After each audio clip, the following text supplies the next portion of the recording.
and or to the channel. This is Rod with Self-Educated Entrepreneur, and it's Sunday. Didn't even catch it. March 17th. So got out here on the road and been hearing a lot of rhetoric this weekend, and from the end of last week.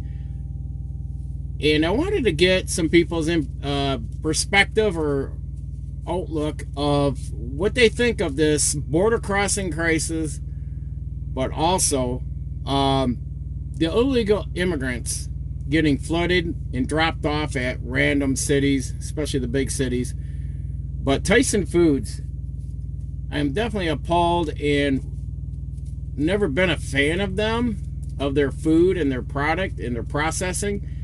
But definitely now, my spouse and I have decided that we will boycott and not purchase anything from Tyson or any subsidiaries of Tyson Foods. And I pulled up the article, Fox News, Reddit. Basically, what they're saying is Tyson Foods intends to hire 52,000 migrants after laying off 1,200 American workers in Iowa. Tyson Foods says it's eager to hire more than 40,000 asylum seekers and migrants arriving in the United States. And what this is going to do is, and that's just off Fox News, but they want to have the government bend the laws because that way they don't have to pay certain wages, keep the wages down. And it says here, to avoid paying market rate wages. And it's not a worker shortage, it's a pay shortage. So you look at it this way, and I'm just going to have this just a short video. It's Sunday night, it's late, I want to get to bed. But look at it, and the big corporations, Tyson's the start, and I think this is going to be a big contagion for these corporations to take in all the flood of these migrants coming into this illegal, into this country. These big corporations now, like your Walmart, and could be fast food, it could be anything of a big corporation that is embedded into this country. These a-holes get these migrants in for a low pay, little or no benefits. What is this telltale? They're going to open up their margins. They are going to get richer. They're going to fatten their wallets, and they're just using these people like lab rats. So therefore, I've always supported small business as much as I can, until I am like no other choice but to use big corp.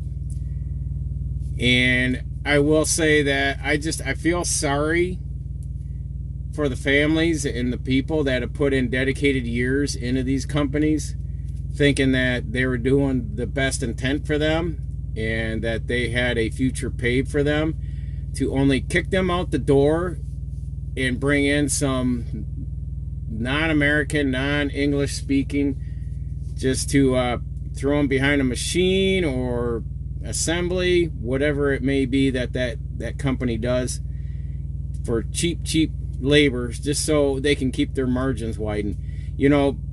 Big corporations run this country.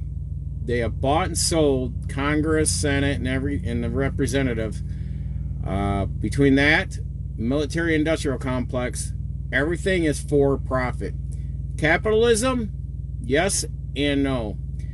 Capitalism is good for the little guy, the small business. The big corporations, they have overstepped their boundaries. They've definitely done an overreach, and it's too much wealth. So if you think you need to go after one individual like Bezos, Elon Musk, or something, I would say no. I'd say go after the big corporations and, protest. Go against them. Support the little guy. If you're going to do anything, This is when America needs to pull together and support small business more now than ever to push back on these corporations, because if they're not selling product off their shelves, if manufacturing, if that's what they're in, is slowed down, obviously they're going to put these people out of work. Now, on the flip side, that kind of resonated over the weekend, has really been just chafing at me. The next thing is there is so much illegal immigrants and so much nefarious people because law and our government is not standing behind its citizens. They're just letting everyone and anyone do anything. I'm going to suggest to you right now, money you have, get out of debt. Stop buying frivolous things. Invest your money, hedge yourself into tangible assets that you can use to barter or purchase later on. But also look at brass and ammo, or brass and lead for, as ammo. But brass and lead, I would be getting stockpiling in that and getting your house prepared and in order. I've got many channels I watch that have really woken me up to this, but I think also, I'm out here on the road 5-6 days a week. I'm not afraid of being out here, but at some point, as we close into November of this year, the DNC is going to do everything and anything to keep their hegemony and power in place.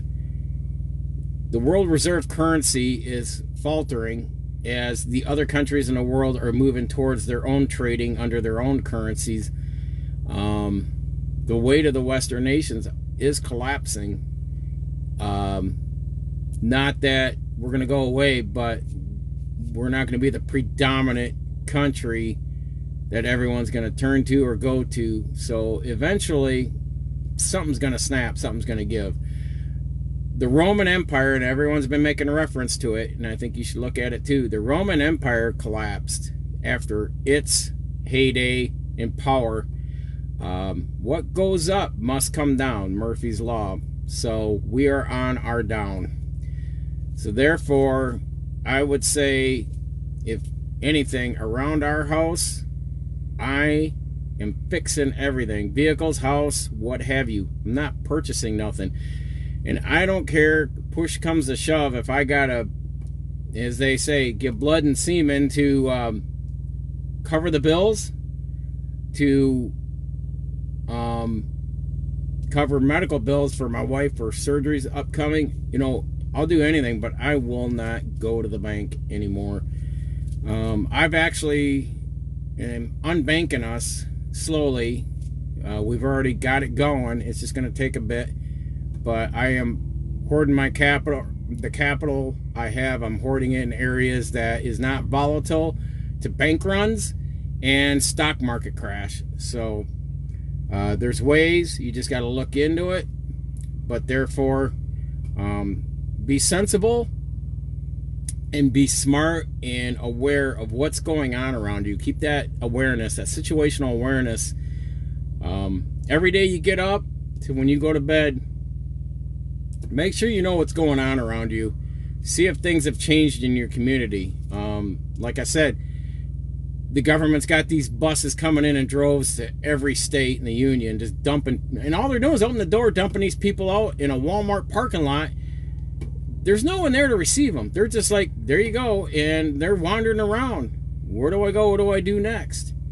So that's happening, and I know I've got family that is about as ignorant as an old mule. This can't, this isn't happening. That's doom and gloom. This is happening. Big cities are collapsing under the weight of these immigrants. And it's only a matter of time before brass and lead start flying. American people are going to get pushed to the point they're going to find a mean streak, even if they're a very subtle person who doesn't like confrontation or conflict. They're going to find themselves to have to deal with conflict. So if you want to make the American people mean, the government's definitely been on track to do it. And I'm not taking sides, Democrat or Republican. I'm a political atheist. We need far less government, far less entitlements. The American people need to be held accountable. We need to just get back to our grassroots of how to live, sustainability, and not be codependent. Whether it's family, friends, or the government, you need to start holding your own and standing on your own. So until next time, folks, please stay safe out there. Put your family first. Start getting your household ready to, to protect it and the family members. And if you're out of shape or got some medical conditions, maybe now's the time to start looking at health and fitness, so that way you don't become a liability for the ones that need you the most to take care of them. This is Rod, self-educated entrepreneur. Keep educating.